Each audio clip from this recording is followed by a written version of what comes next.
This playthrough is rated M for mature. It's time to put on your sleuthing caps, ladies and gentlemen. We're gonna solve a mystery.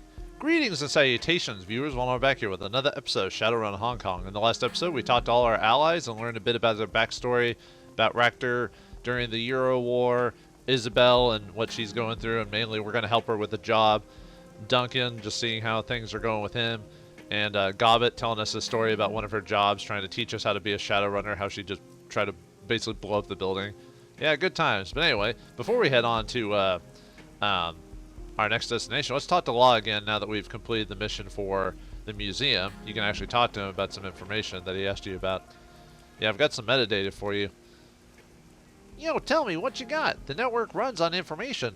The recent heist at the Emperor's Tomb Museum, the one under construction, had a specific target. Books. Really? Indeed, there was some sort of ancient text, probably sorcerers, and awakened monsters had invaded the tomb. Whoa, are you serious? That's nuts! Law slaps his thigh for emphasis. Boom! More proof from my theory. The Kong is done. I give it 2 years, tops, before demons or something eat everybody. Let's see what I've got for you. Grab a program. Here's my surplus stack. Law grabs a nearby bin and slams it down in front of you. Check this shit out. And you can get level 1 of Sniffer, Decrypt, Medic, or Killjoy. The interesting thing is if you buy them from him, they cost 100. So actually the better deal is to just grab money from him because it'll give you more for that. And then you could buy 2 programs possibly if you really want to, even though, Isabel has what she needs. But I don't need any programs if you got some Nuyen. I'll bill this as a data expense. Whampoa recognizes the intrinsic value of information. Information is money. Boom. It's a pleasure handling meta with you, Wiggles. Law beams happily. A little meta is like a fresh memory defragment. It makes my whole day better. Alright, see you later. You gotta go? Okay, watch your back and shoot straight and all. Law grins at you and dexterously flashes a hand sign. Oh yeah, we've already done that before. But anyway, yeah, you get 200 Nuyen, so technically you could buy a couple of programs for that Nuyen, so it's better to just take the money. Ooh, take the money and run. Ooh, ooh, ooh, ooh, take the money and run. But anyway, awooga! Anyway, let's head on to our next mission. We gotta solve a mystery about the Whampoan elders and stuff like that. So, yeah, head to Whampoa Gardens to discover who's killing the Whampoan elders. But anyway, you can bring anyone you want, obviously, but there is no decking in this, so Isabel is not worth bringing with you. So let's bring Ractor, Duncan, and Gobbet. And depending how things go, you may not have to fight anyone, actually. So we'll see what happens. So I'm bringing them mainly for their dialogue options and what they add to the mission. Isabel pretty much adds nothing to the conversation, so no reason to bring her. But there can still be fighting. It really depends on your choice. But you can go, I believe you can go through this whole mission without fighting anyone. Yeah, so Outsider. Whampoa Gardens, a carnival of chrome and neon, rife with every manner of technology and artifice one can imagine. The entire area has the feeling of a night market, save that chips are sold in lieu of steamed buns, and vendors hawk the latest drones rather than folk art. Something stalks these streets, hiding just out of sight. It stalks the Whampoan elders, the leaders of the band of tech-savvy squatters that have claimed this neighborhood as their own. The streets smell of ozone and fear, and those Whampoans you pass in the MTR station have a haunted, furtive look in their eye. While the killer has struck only at the elders thus far, it may only be a matter of time before the ordinary residents are menaced as well. But anyway, we don't need to equip anything or anything like that. We can equip the mummy talisman. I gotta remember to sell that because I'm not gonna use it ever. So, but we don't need the money for now. Early game, we pretty much have everything we need. So I will spend it at my own leisure. The streets of Whampoa Gardens are slick with rain, glittered under the neon glow of myriad signs and holographic displays. The sky reflects the same glow, painting the white apartment blocks the sickly orange of sodium streetlights. The smell of grilling meat mingles with other rare scents, ozone, engine oil, and high-tech fabrication facilities. Despite the hour, there are plenty of people out and about. You can hear the calls of street vendors and touts, urging people into their stores. Gobbet stretches her arms out, turning in a circle. Welcome to the wonderful world of Whampoa. Seriously, that's what they call the boat. Molly, whatever. Why the hell did someone build a mall shaped like a boat? I'd guess it's because it's memorable. What other reason could there be? When the economy tanked out at the crash of 29, the techno-fetishist tribes started squatting in it. They've been here ever since. No use standing around here in the rain then. Come on, let's go see what the elders have to say. Alright, let's go see what they have to say. I mean, Isabel has things to say in this, but for the most part, like heard he's not just dead, but he's been cut up all too. Yeah, because someone's been cut up. And yeah, there's a Cochet there. Yeah, he hangs around with us because of Ractor. But yeah, it's mainly because you better find someplace indoors to sleep on. The streets are dangerous lately. Yeah. But like I said, she'll have her conversations, but overall, it's not. She doesn't add much to the initial talk that everyone has. You know what I mean? If that makes sense. So, alright, I was just saying if there's any other random dialogue bits we could get from this, but I think we're good to go. So, alright, let's get out of the rain. Actually, it always seems to be raining in this place. It's always raining, nothing but rain. Alright, down we go. Yeah, looks like we're in an underground mall of some sort. Well, let's talk to the people before we start exploring around here, because we got a murder mystery to solve. Yeah, there's an old arcade there, huh? Anyway, Elder NG, huh? The orc woman is festooned with small circuits, tiny TRID screens, and speakers. The TRID screens display snippets of TRID broadcasts from every corner of the world. The tiny speakers play a counterpoint with a susurrus of voice speaking Parathale, Punjabi, Kazakhs, and other languages. Her expression is haggard, and she fidgets with her fingers as you approach. Welcome. Welcome to the Whampoa, my friend. I am Elder NG, and these are Elders Tang and LP. NG gestures to the elf and human, who each incline their heads respectively. Thank you so much for answering our request for help. We had nowhere to turn to. It's the least I could do. Under Tang's skin, glowing tattoos rise and change shape. Tigers become cranes and move onto dragons. Well, under threat, one by one, we elders are being hunted by some monster. As you may have noticed when you arrived, there has been another killing just tonight. Yeah, what we saw upstairs. LP crosses his solid chrome arms. Holographic readouts dance constantly over their surface, displaying diagnostic information about their state, operating temperature, servo pressure, and a variety of other minutiae. He has the bearing of someone who can handle himself in a fight. I'm certain you have some questions. Ask and we'll do our best to tell you what we know. What can you tell me about the murders? They started 2 weeks ago. The first was gone. The first was gone. We found him in his apartment, eviscerated. NG swallows, grimacing at the painful memory. He'd been torn apart. His head had been ripped completely off, and most of his skin flayed away. There was so much blood it took us a week to clean out his apartment. Tane nods, running his palm over his forehead. The rest have been the same. Always at night, always dismembered. The scene is like a nightmare, and every time nobody's seen anything, it's like a ghost. What happened to Tong? The same thing that happened to the rest of the victims. Eviscerated and dismemberment. We sent a guard to keep people out of his shop, but he'll let you in. Sometime earlier tonight, he locked up his shop, but LP stopped by to ask him about some skill chips he had. The door was unlocked inside. NG lifts her hands helplessly.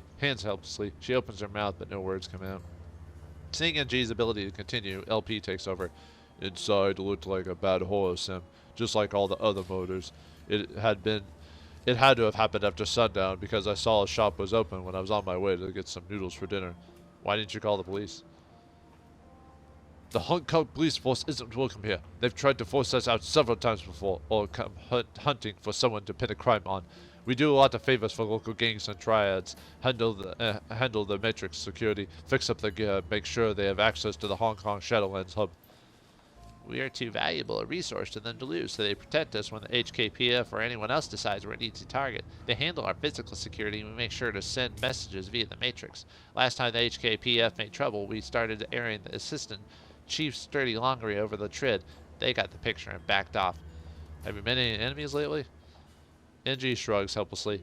Not that I can think of. We keep to ourselves. We buy and sell technology. We're not mercenaries or criminals. We're merchants and deckers. And even if someone was cheated in a deal, this kind of response is unthinkable. Whatever did this, it isn't human. The violence and savagery. It's a monster, whatever it is. Plenty of meta-humans are monsters too, NG. Just because it's horrible doesn't mean it's supernatural. What did the Whampoan elders do? I am the invoker of sprites. I commune with the spirits of machines and ask for the blessings and pass those blessings on to the machine people. I heal the sick and ensure the feng shui of the habitats is as good as it can be given our confines. Kind of reminds me of a tech priest from Warhammer, except they're cooler. Tang extends his arms, palms up, as you watch the tattoos therein shift into a complex mathematical formula. I am the first and glorious servo. I study patterns and repair machinery and teach others how to attune themselves to the wonders of automation. The blessed AutoFab is my shop and purview, where we make the drones we use and sell. Almost forgot his accent for a second. Really? What a fascinating and spiritual spin on things. Raptor inclines his head towards Tang. I'd be interested in hearing more about your philosophy once we're done with the job. I think I may find your perspective to be very interesting. As for me, I serve as the resplendent voltage spike. LP smiles crookedly. That means I shoot people who try to screw with us. It's a fancy title for heads of security. That's all for now. It might be wise to ask the residents of Whampoa Garden if they've seen or heard anything. After you've gone to Tong's Century Carnival, they may have seen or heard things we have not. Good to know. Alright, time to explore and see what we can find. Let's see if there's anything in here before we go. Nope, it doesn't look like it, so we'll have to go above ground to talk to people. Which is fine. We can talk to whoever we want. Whatever we want. The world's our oyster. In this case, the electric arcade, you know. Alright, let's go up to the top and see what everyone has to say. Yeah, there's the Sensory Carnival. Elders don't want anyone to go inside without their permission. It must be pretty bad in there. No, it's pretty bad, alright. I mean, with the murders and everything like that, so. I'm trying to remember if there's any extra dialogue that appears before walking in there again. At least not yet, anyway. Okay. Just making sure. Sometimes I always forget, like, small little details like that, but anyway, let's head into the Sensory Carnival. Part-11, at your service. The elders told me that you'd be coming. They tell you about what happened to Tong? Just the basics. Well, nothing basic about this. I've seen people shot, stabbed, beaten to death. Hell, I've seen a corpse that was so dry and desiccated I could have sworn a vampire got to it. None of that's what's got anything on this. Brace yourselves and go on in. Alright, let's do this. I think we're dealing with one sick son of a bitch here. Tong's Sensory Carnival looks like the scene out of a B-grade slasher sim. The cloying scent of incense hangs thick and pungent in the air, emanating from the small shrine in the corner of the shop. Unfortunately, it does nothing to cover up the reek of death and clotted blood. Despite the ragged remnants of Elder Tong littering the floor, the rest of the shop appears to be in good order, at least at first glance. Nothing is broken, tipped over, or otherwise ransacked. As you're about to step further into the room, you glance at the ceiling and walls. The blood from Tong's body isn't just confined to where his remains lie. Drying blood is spread about the walls and ceiling as well. Okay, that's a bit messed up. It's like he's sending a message or something like that. Let's check the body. Tong's body is a ruined mess. The destroyed ruin of his face is barely recognizable, and what is left of his body could be best described as savage. All his limbs have been torn off, and a pile of flayed skin lies next to the remnants of the Whampoan elder. The Whampoan's clothing has all been reduced to rags and tissues by cuts and tears, and apparently sustained during the flaying. At this point, the only thing holding what's left of his body into a semblance of human form is the hair-thin fiber optics of his cyberware. Gobbet puts a hand over her mouth, speaking in an uncharacteristically serious tone. Sweet heaven, Wiggles. I haven't seen anything like this since Andy Wong tried to stash some crud sticks in a devil rat's nest. Takes a whole lot to turn my stomach, but we sure have a winner today. This is seriously messed up. I'll second that. This isn't a murder. This is more like, I don't know, a feeding frenzy. If it weren't for the skin, I'd say Tong stepped on a goddamn mine or something. And then you have a couple ways to interact with this. If you have biotech, you can examine the body and get some information yourself. However, Raptor can take care of that specific thing.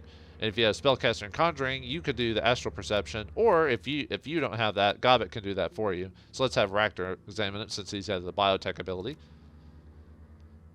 Raptor takes his time examining the body, taking small notes on his PDA. Curious. No subdermal bruising where the skin's been removed. No sign of a struggle. Coagulation of blood and living marks of time of death between 2 and 4 hours ago. The knife marks are methodical. The killer doesn't seem to have been interested in preserving the skin as any kind of whole. It was removed a bit like one fillets of fish, the path of least resistance. Some of the strips of skin have a more ragged edge than others. The ragged edge looks consistent with a claw rather than a blade. Rector makes a curious noise as he examines the remnants of Tong's face and neck. His neck's been severed between the fifth and sixth cervical vertebrae. Scoring across the bone indicates a bladed weapon, and a sharp one at that. Doesn't match any of the other wounds. Rector stands and looks you directly in the eye. If I had to guess, I'd say he was killed with a blow to the back of the neck. Everything else is subsequent damage. Well, you think the attack was meant to subdue him? Honestly, I have no idea. Perhaps whatever the rest of the damage was secondary, an action of opportunity or the like. Without further information, I'm not comfortable guessing. And since I just like having Gobbet speak, I'll have Gobbet assess the body. You're the boss man. This is gonna be unpleasant. Gobbet closes her eyes and taking a deep breath. After a moment, she opens them again and makes a strange grunting noise. There's no fear here, Wiggles. No anger either. Just this kind of satisfied feeling. Todd never saw it coming, and whoever did it was professional about it. Which is pretty odd because nobody's professional about eviscerating a body as far as I know. You meant the murder wasn't some kind of animal attack? I don't know why the killer was after Tom, but it definitely wasn't any kind of mindless creature or even someone particularly passionate. It was someone who planned this and executed it and was glad about it. I don't know, it feels kind of like it was just business as usual. Alright, and since we already did biotech and spellcasting, there's no reason for me to do it, so, yep, we got the... And this will help with our investigation. We learn a few extra details. So I don't think you have to learn every single detail. There's a couple pieces you can miss and still get the best result, which I'll probably won't get all pieces just because I don't have a specific skill for that, but which is fine. I was already aware of that ahead of time. So, oh, the bloody wall. Not like the bloody knife, though. The walls are covered in splattered and smeared blood, most of which was hardened in a crusty congealed paste. Thick tracks of it run laterally. It looks like the blood had been deliberately smeared. Hey, Wiggles, I don't know a whole lot about science or all that, but I know what blood looks like when it hits the wall. This isn't natural. Somebody deliberately smeared blood all over these walls. See how it looks like it's got paint trails? That's because somebody used Tong's parts like a brush. So they painted his walls with his blood? Why? Do I look like a psychologist to you? Maybe because they're a freak. Maybe they're one of those sick serial killers. They see their murders as art. I got no clue. All I know is what normal blood looks like on a wall, and this isn't it. Hey, you think that's strange? You ought to see the kind of sims are coming out of Kolkata these days. They took that poly POV tech and then collapsed all the carrier signals in one POV. You're like 4 people at once. And the underground gigs do blank jobs. You know where they kill one of the POVs? Sick stuff. You know, like snuff films. Ugh, I wouldn't even want to have a sensory input of a snuff film. That would be messed up, dude. The act of being killed without actually killing you. Oof. That's scary, man. Anyway, let's search the bathroom. Tong's bathroom is immaculate, and the drains are tiny. Whatever killed him didn't exit through here. Alright, how about the desk safe? Tong's desk drawers are open, and the safe that built into one side has been opened. There's no sign of tampering, and the green light next to the word unlocked is blinking. Whoever opened the safe did it with a key fob. Inside are several blank cred sticks, but no signs of any with money on them. Looks like someone looted this stash. A guy like this wouldn't keep only empty cred sticks in his safe. Interesting. How about the Simpsons editor? This is a Yamaha 95000 V SimSynth, a device for mixing and mastering Simpsons chips. Several drive bays are empty and all of the chip jacks are empty. The screen is flashing a repeated error message. Warning, requested files cannot be found. Please return drives to bay and try again. If you have decking, you can get something out of this. And okay, so I was wrong. Isabel does have one thing she can add to this, but I think this is the only thing she adds to the whole mission. But anyway, do nothing. But like I said, we can miss a couple pieces and be fine.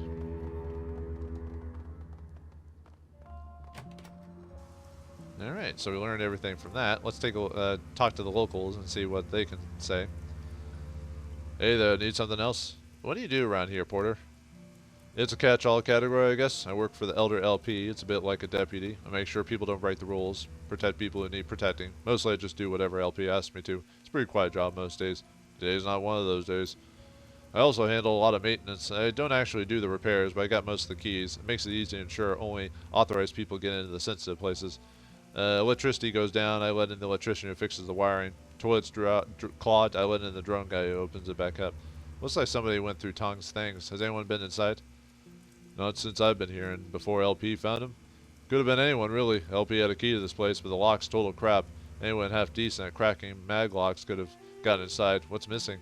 Some cred sticks. His safe's been cleaned up. Well, I have to say, anybody out here is prime suspect in Whampoa Garden is in the walled city, but we're still pretty poor. Nobody would let money like that laying around. And if the killer wasn't some kind of animal, they'd fall into that category too. See you later. Someone has the key, huh? We need to look into that. See if we can take advantage of that. Zippy, huh? Who are you? I mean, Zippy, but you know what I mean. This orc is busily snacking on a steamed bun. As you approach, he wipes one off of his hands and sticks it out towards you. Hey, stranger! Nice to see you. Zippy Toe Tag at your service. How are you liking Whampoa Garden? I'm Wiggles. Nice to meet you, Zippy. Nice to meet you. Listen, I know it's a little forward of me to just say hello and whatnot, but I'm interested in giving you a hand if I can. Zippy gestures expansively at the squalid neon-lit street of Whampoa Garden. This is my home, at least for the time being, and I'd like to stop these killings. We never met before, but I know exactly who you are. You're my replacement. The elders had me autopsy what was left of Elder Gan and Elder Nakamura after they got ripped apart, but I didn't want to dig any deeper. So, since I don't know you and I can smell a Shadowrun a mile away, you've got to be the outsider they've asked to stop the killings, right? Zippy tilts his head back, obviously pleased at his amateur deduction. Very astute, that's right. See, I have good eyes. I have a lot of good eyes, actually. If you're in the market for replacements, only slightly used, and they only come in from certified donors, I swear. A hearty bellow of laughter erupts from the orc, and he slaps one of his thighs in elation.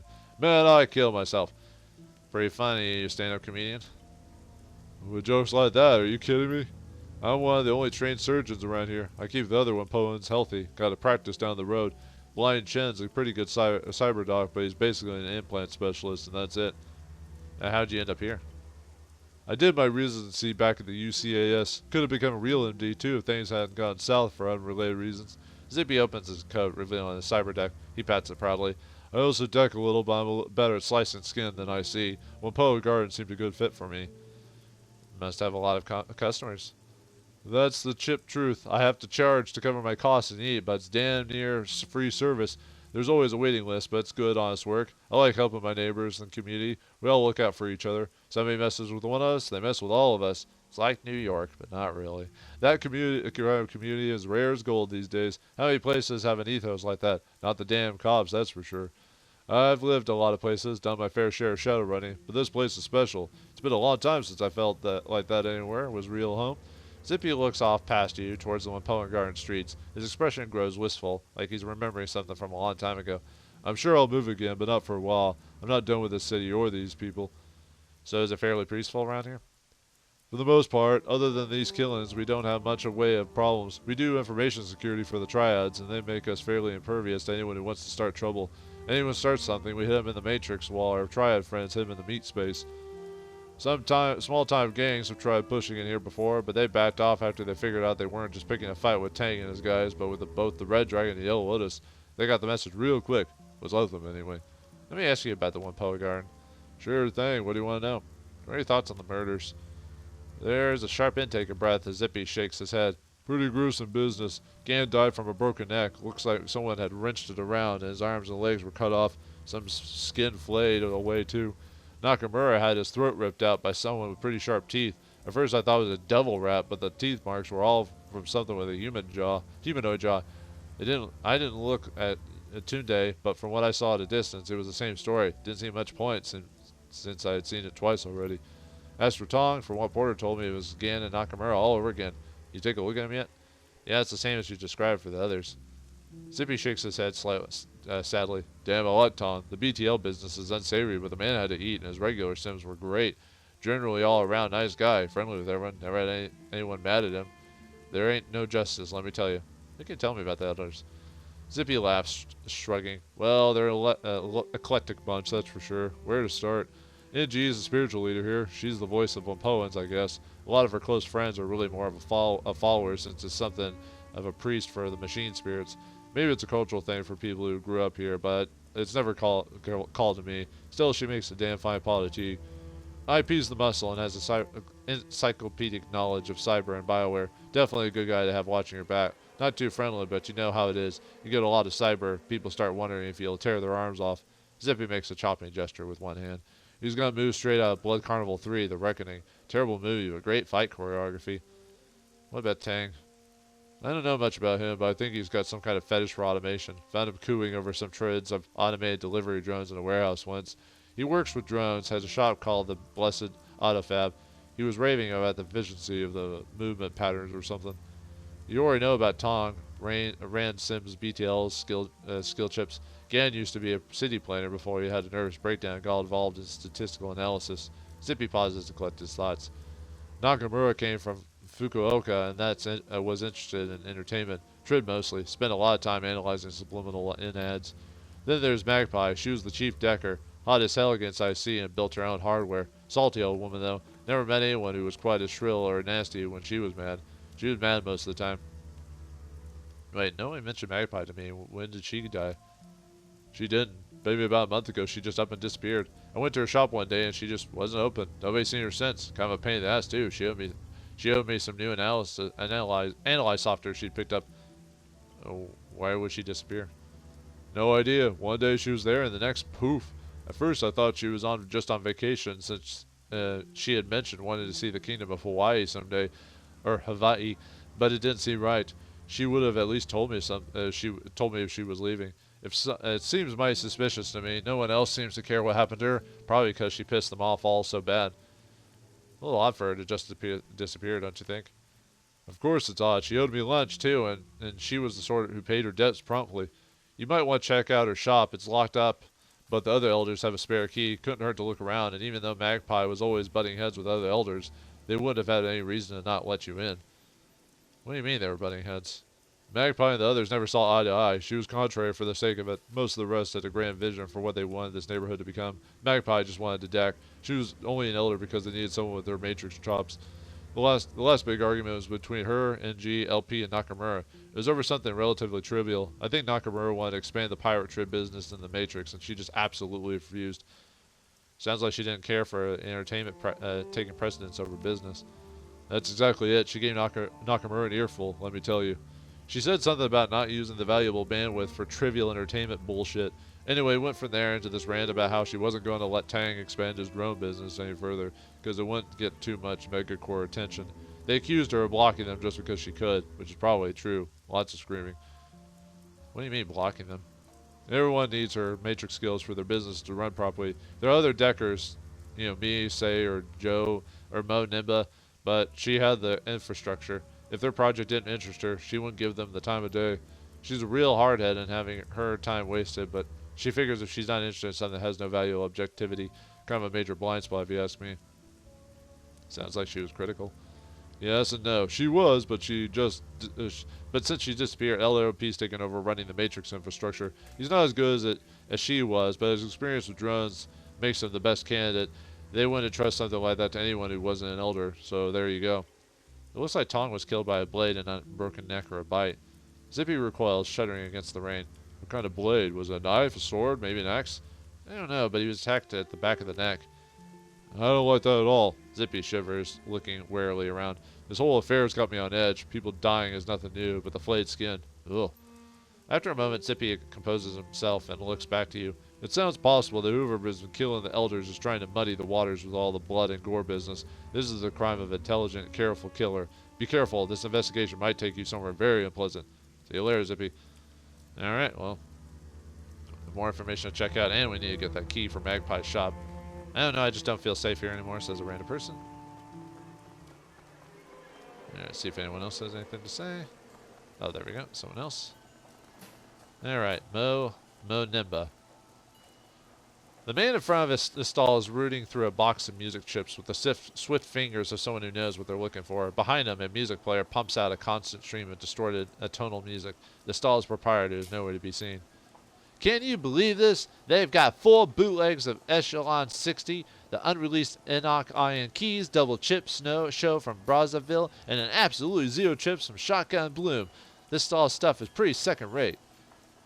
Hey man, don't get down on Echelon 60. I saw them when they played that unlicensed show at the old Cocoa Tart factory out in Sun Wan. The show was amazing, even if the police had to break it up midway through the second set. The music aficionado waves his hand dismissively. The show might have been great, but come on, Echelon 60's old news. They're already being mainstreamed. I saw a Trid ad for the new Mitsubishi Ostro scooter, and they were using main volts under bus as the backing music. Made me sad, I tell you. The Decker inclines his head politely towards you. Mo Nibba at your service. Decker, technologist, music fan. You're not from around here, are you? You don't hold yourself like a native. I'm from the UCS. Mo runs a hand through his hair, shaking the collective rain off of it. I thought so. What brings you out here?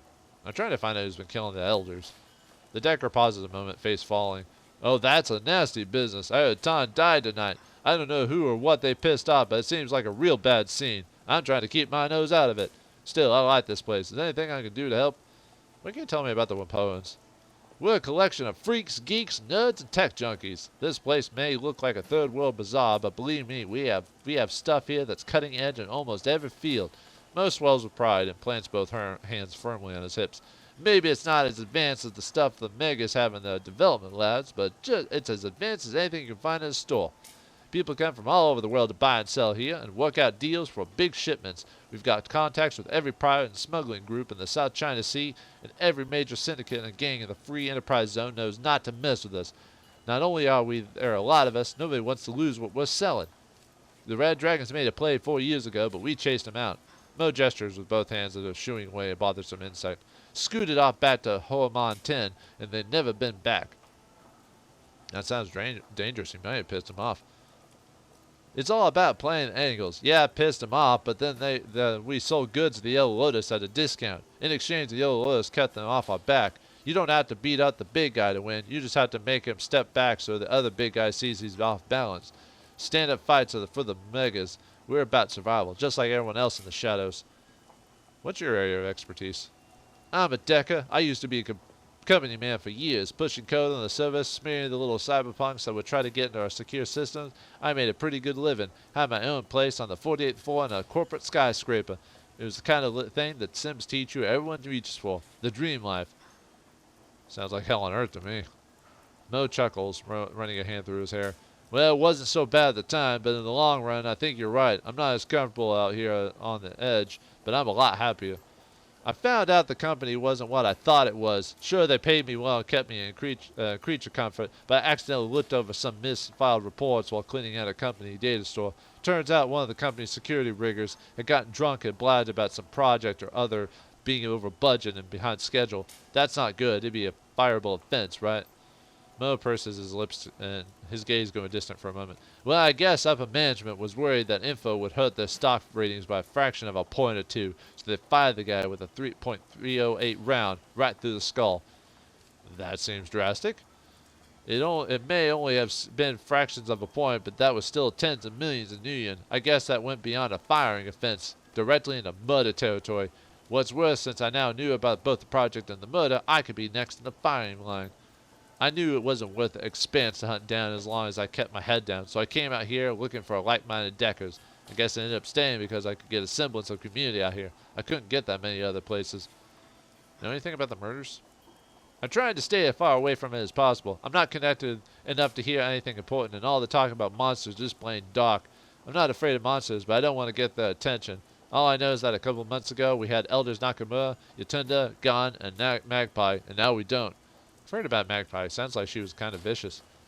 To be blunt, she's a hateful, shrewish old badger of a person. It was always her way or the highway. She'd butt heads with the other elders over damn near anything. The last fight she had was with Tango or something or another. I guess she ended up throwing some of the micro drones into a deep fry and threatened to kick his ass around the block. What was her line of business? Matrix gear. Her shop's called the Jackpot. Not very imaginative, I know. She always had the hottest programs, best chips, and made some killer decks for anyone willing to pay her rates. It cost plenty of Nuyen, but she was one of the best in the business, at least in Hong Kong. If you want to know more about her, you should talk to Zippy. He's one of the only people around here who got along with Magpie. You can probably find him by the MTR station. He loves the steamed bun card over there. See you later, Mo. Yeah, we already talked to that guy. Let's talk to Breaker Who. An opposing troll stands in front of a stall overflowing with weapons of all sorts. Pistols, rifles, and even brass knuckles overflowing into the rug around him. Oh, there. You look like a man who understands the value of self-defense. Breaker Who at your service, and I can promise you I can help you defend yourself. What do you say? Want to take a look? I'm more interested in information. By the way, he doesn't really have anything worth buying. I mean, he has okay stuff, but nothing like, oh, I must have it. Yeah, tell me what you want. Maybe I can help you. Know anything about the murders? Just what the elders have been getting hacked apart. I've tried to stay away from it. No sense painting the crosshairs on my own forehead, right? The troll shrugs indifferently. I'm nobody important. I aim to keep it that way. What are your impressions of the Whampoa and elders? Can't say I associate much with them. They organize big trade deals with the Loho pirates, the triads, and legitimate businesses. They tell us if someone's been blacklisted and disperse justice when someone breaks the rules. Beyond that, they leave us alone. I leave them alone. I'm not important enough to register on their radar. Know anything about Elder Magpie?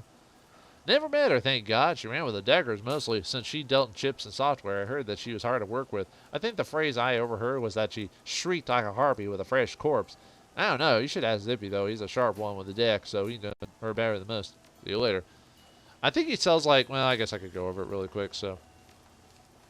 Yeah, he sells some guns, but like I said, you can buy these anywhere. Same with, I mean, maybe a grenade if you need an extra thing. The shot glove actually wouldn't be a bad idea.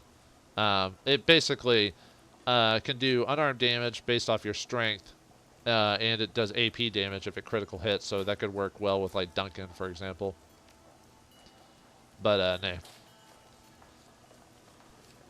So, let's see if anyone else has anything to say before we go get the key. I think that's, yeah, it for, okay. Let's go grab the key so we can check her shop. So let's go back downstairs.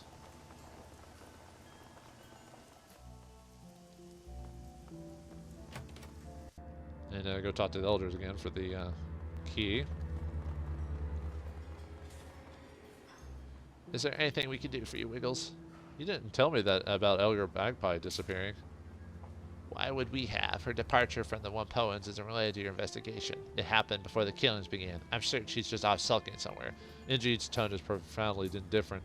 No doubt she'll come waltzing back next month, all full of attitude that life dared to go on without asking her permission. If she does, we'll welcome her back. Despite our problems with her behavior, her skills make her extremely valuable.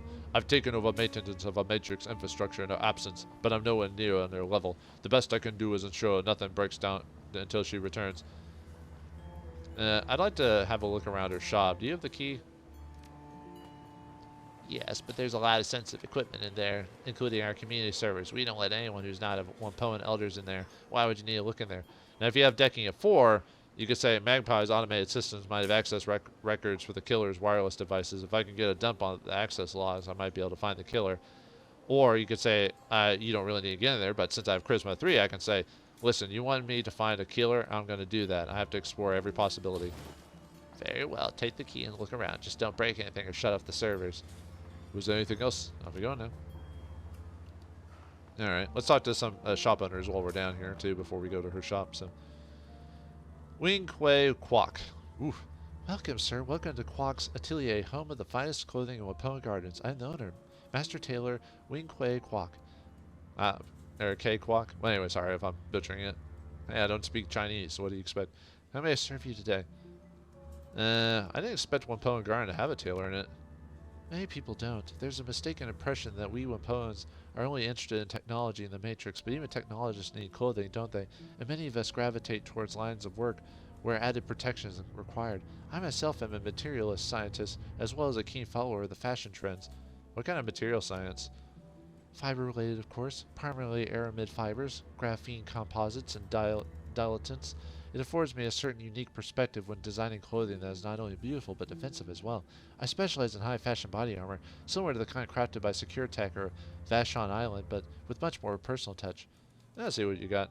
Same thing with other guy. Not really anything worth. I mean, you can buy some ballistic clothing, but like I said, a lot of the stuff we can get eventually later, or someone else buys it. So it's not like in the last game, Dragonfall, where there was a couple places you could buy unique gear.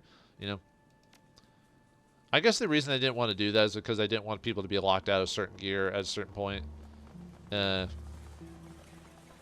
anyway, let's talk to Rainbow here. This woman sports brilliantly hued hair that shifts colors scintillating with every passion passing moment. She's powerfully built, a natural athlete, or someone who works out a great deal. Notably, a large shotgun rests on an arcade cabinet next to her. She affords you a short glance as you approach. When she speaks, you note a particularly lyrical accent to her voice. Something I can help you with there, friend? You're throwing off my game, and I'm trying to beat my best score. Tank War Europa? I haven't seen one of these cabinets in years. The woman's mouth twists up into a wry grin. Hi, me either. Managed to get this one near by accident, but I heard the music and thought, hold on there, Rainbow. You know that tune. After a moment, Rainbow's game is suddenly over, her tank obliterated by a barrage of air-to-ground missiles. She hisses her breath and through clenched teeth. Piss on your ma. A night robbery, that was. What then? Rainbow shakes her head again and turns to face you. You don't seem like Whampoans that all might touched, right? Yeah, maybe you are too, but you don't advertise it like they do. What's your story?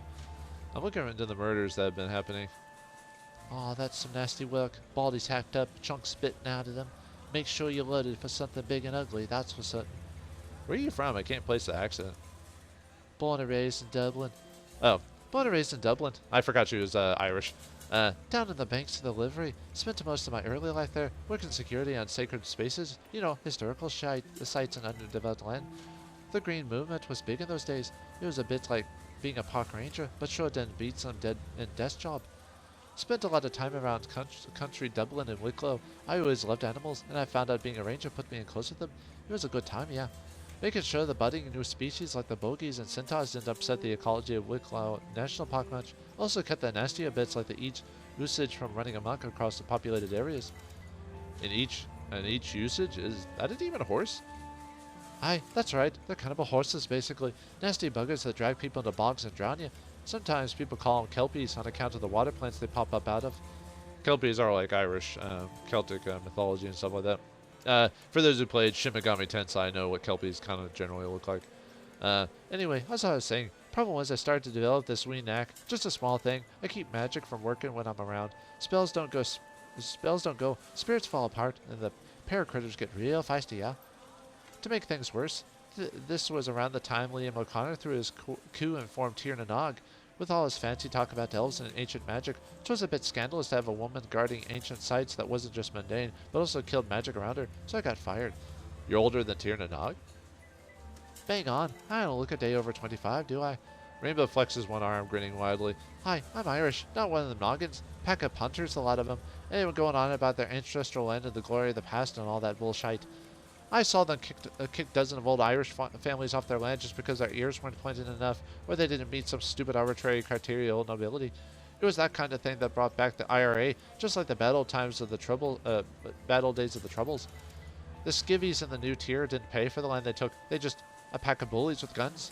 Rainbow scrunches her face up into a disgruntled sneer and mocks spits at the ground.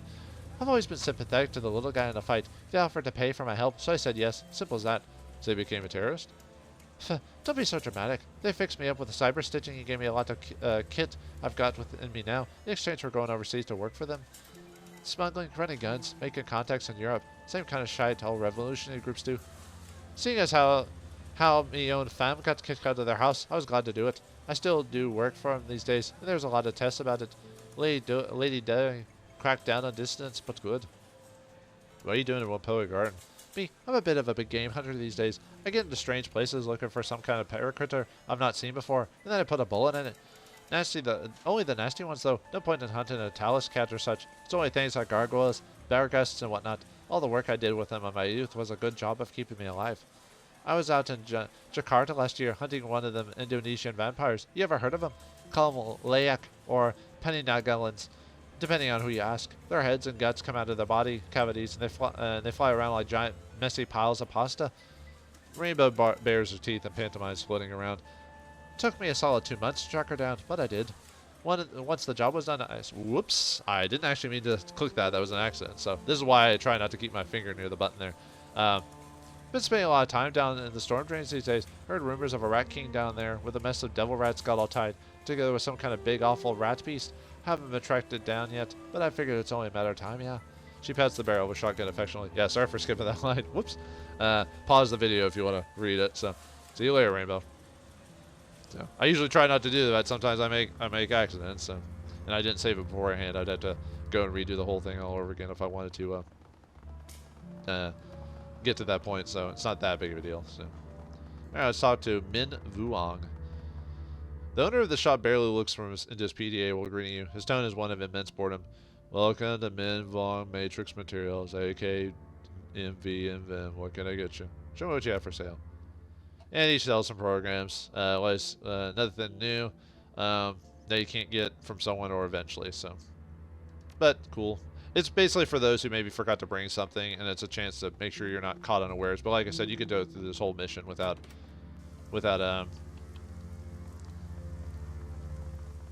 let's see. You could go through this whole mission without fighting anything. So, all right, we go to the shop there, but now some other things have unlocked. So, let's see. Let's talk to Demurgo. This man has a tired, world-weary demeanor about him. His eyes track your movements, and with a penetrating, critical perception, something about him, the lines about his eyes, perhaps, makes you suspect he's seen a lot of terrible things happen. He lifts his cup of cheap soy café as you approach. Let's be guess. You're the freelancers the elders are paying to look at the murders around here. That's right. Who are you? Call me Demurgo. I'm one of the Whampoans. I've been here long enough that they don't think twice about me being here. Demurgo drains the last of his soy cap in a large gulp. What have you found so far? What's it to you? Professionally, curiosity. I used to be with the New York Police Department as part of the Thaumatological Research Division, part of the CSI branch, except I did the magical investigations while the other guys pulled prints and checked blood samples. Demurgo tosses the soy calf cup towards the nearby garbage can. It bounces around the rim and rolls inside. When I hear about shit like this happening, I keep my ear to the ground. Old habits, you know. Why aren't you investigating it? Elder NG asked me to look into the killings after the first murder. She couldn't afford my fee, though, so I took a pass. It's not just the money, either. Demurgo shudders, folding his arms across his chest. You see this stuff day after day, you pay a price. It eats away at you. You know what it's like to feel all the sickness and anger every day? To be asked to pick up a murder weapon and relive somebody's death? Feel it going into your neck? Pleading in the voice of a dead woman for a killer to spare you? These days, I'd rather interrogate the living, thanks. That sounds awful. Awful. It's more than awful. It's a goddamn nightmare is what it is. One I could wake up from for a long time. Sometimes you just have to cut and run. Start fresh. At least now I can pick my own jobs. I can read objects. It's called psychometry. A little trick I managed to pick up. Didn't really know how I hold something. I can tell you what happened to it, who owned it, how it killed someone, if someone loved it or was afraid of it. Useful, but it'll tax your heart. And before you ask, no, I'm not going to read anything for you. I already told NG I didn't want any part of it. You want advice, I'll give you that, but I'm not getting drawn in any further than that. So aside from that, is there anything else I can help you with? So basically, you just don't want to help with the mystery, and that would make it a lot easier. Thanks. Thanks for making up an ability and not having it be used in the story. Can you tell me about the Whampoans? I don't know much. Even though I've been here almost 2 years, I'm an outsider, and they don't really accept anyone who's not as much of a tech nut as they are. I'm just the crazy mage that lives down the road. Demurgo pauses and looks off into the distance as he collects his thoughts. IP's got some heavy-duty cyberware, basically an enforcer over the rest of the council. He doesn't seem to set much policy. Iji is a shaman that worships machine spirits. It's all a bunch of hokum, if you ask me. Magic is magic. Whatever you want to call the source is fine by me. But don't ask me to believe in the great spirit of electronics. I think the tech priests of Warhammer 40k would have something to say about that. As for everyone else, they tend to be an okay bunch. A bit strange, but that's fringe culture for you. They scrounge tech, rebuild it, and sell it off. Some of them even have their own autofab shops. Their stuff's pretty high quality, too. People from all over Asia come to shop here. They need something rare or unusual. Tight-knit little community, in all things considered. What do you know about the murders? They started a couple weeks ago. Elder Gon was the first to go. That's when NG asked if I could look into them. He was ripped apart, arms wrenched from their sockets, skin flayed away with a razor-sharp knife. The rest have been the same. Whatever did it sure didn't care about it being a clean death. Demurgo lowers his voice, leaning it toward you so that only you can hear. The funny thing is the Hong Kong police force was out here a few weeks ago. Before that, maybe a month ago, tops. I don't know what. That doesn't seem like much, but the Whampoans don't usually let the police in here. That by itself is odd enough, but it gets even stranger. The officers were loaded for bear, too. Big guns and heavy armor with NBC seals. The works. They went into the parking garage near here, and there was some kind of gunfight. Never made it back. When backup showed up, the Whampoans chased them away. Why would they let cops in and chase them away? That's exactly what kind of question you should be asking, and that the elders refused to answer when I asked. Demurgo shrugs. Go take a look for yourself if you want. Watch out, though. A gang's taking up residence in there, dealing drugs and BTLs. They call themselves the Red Spear. Not too violent if you don't push them, but be careful what you say. Tonga wasn't afraid when he died. He was caught by surprise. Domingo arches an eyebrow. That's not what I would have expected with the amount of mess at the scene. The victim should have left behind a hell of a lot of fear and pain. Are you sure? Very sure. Ton died tonight, so the astral signature hasn't had much time to fade. There was only a sense of perfunctory accomplishment.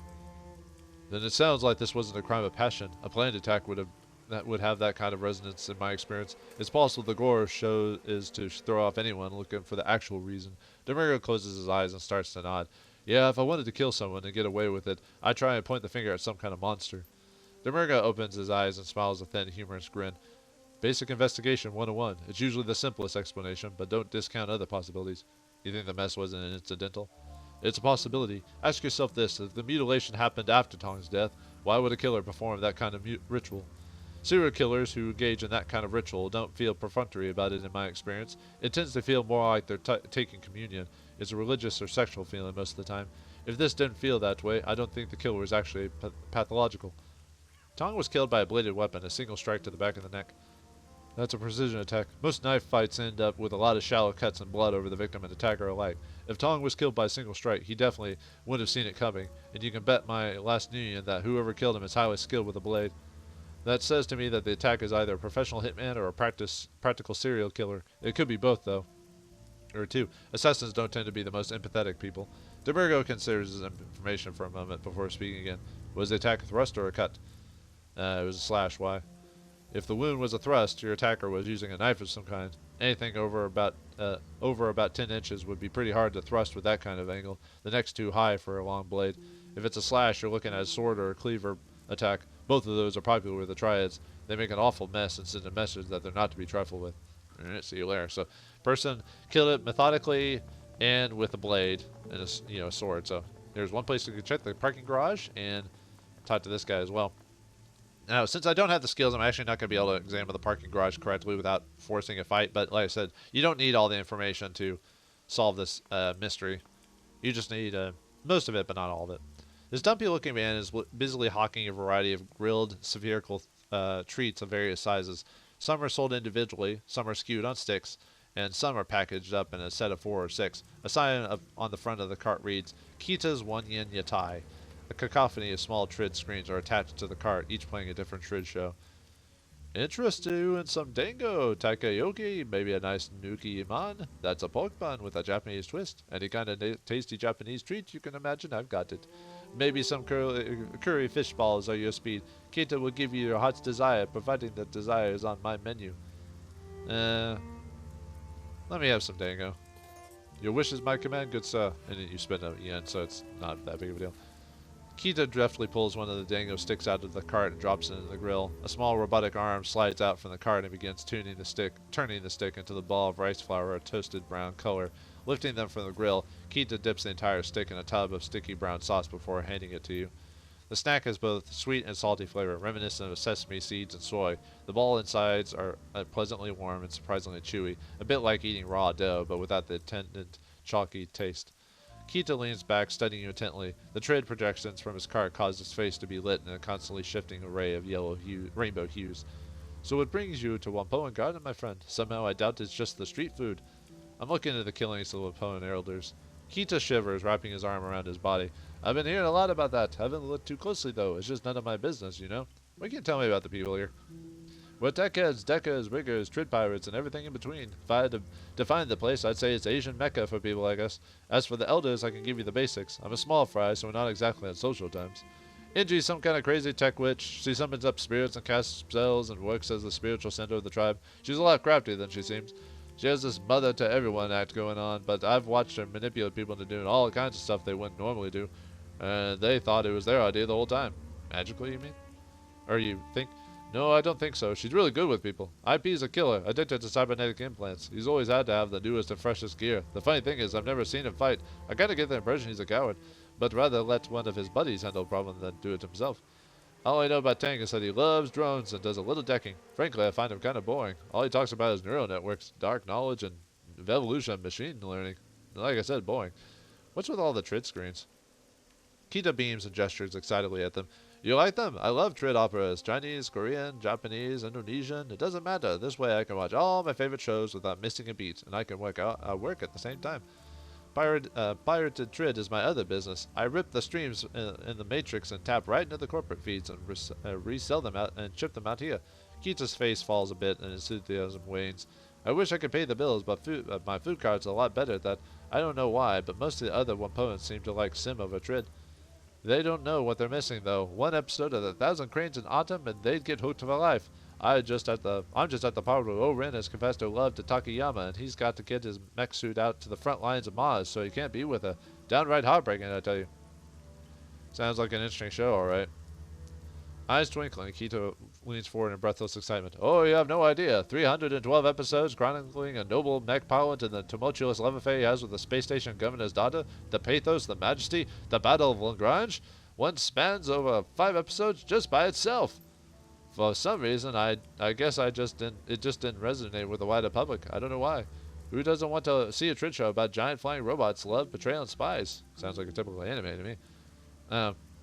Gotta stop myself before I get carried away. Was there something else you needed? Got any thoughts about the murders? Yeah, ignore them. Kita shrugs indifferently. I saw the crowd down at Tong Century Carnival tonight, but I didn't know the guy very well. I'm a trid fan. He likes the Sims. Not a lot of crossover between us. See you later, Kita. Yeah, some stuff is not going to give you much information, so... Alright, let's check out the parking garage, even though we're not really going to check it out. Like I said, I don't have the required charisma for this, so... Actually, I could give myself the required charisma just to I have enough. Let me go and save it really quick just to show what you get if you do this properly. I usually don't do this, but I want to show you what you can get from it. So, all right. Oh, I wonder if I can. No, wait, you can't do it in a conversation. Whoops, my bad. I saved it just so I could do it, and then I walk into the conversation anyway. So my bad. There's 2 things you can do. I think you can either have Strength 5 or Charisma, or not Charisma. Well, you can have Charisma, but you need a specific etiquette, which I believe is gangs in this case, to get the information you need. But since I don't have the Strength or gangs, I can't really show it off. So, well, I can't do it officially, you know. The only problem I have with this game is I wish the loading was a bit faster. Especially when you first boot up the game. It takes quite a hot minute to load up, so...